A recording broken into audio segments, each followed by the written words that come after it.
আসসালামু আলাইকুম সুপ্রিয় দর্শক, আশা করি সবাই খুব ভালো আছেন। শুভ দুপুর। আমার ভাই ভাবি হঠাৎ করেই ময়মনসিংহ থেকে কক্সবাজার বেড়াতে এসেছিল।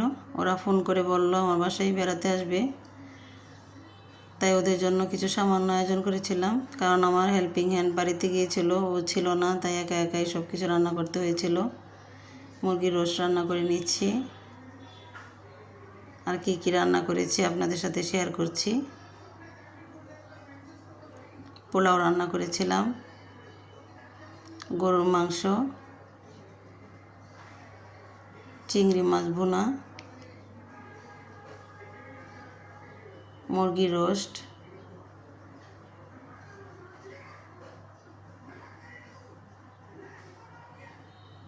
ডাল দিয়ে সবজি, শুটকি মাছ ভুনা, ছুরি শুটকি, কাতলা মাছের ঝুরি, আর গরুর নলা, আর ছিল সাদা ভাত, আর সবার শেষে ছিল খেজুর গুড়ের পায়েস। ভাই ভাবি আজকে সকাল 8টার দিকে চলে গেছে, ওদের ছেলেরাও এসেছিল।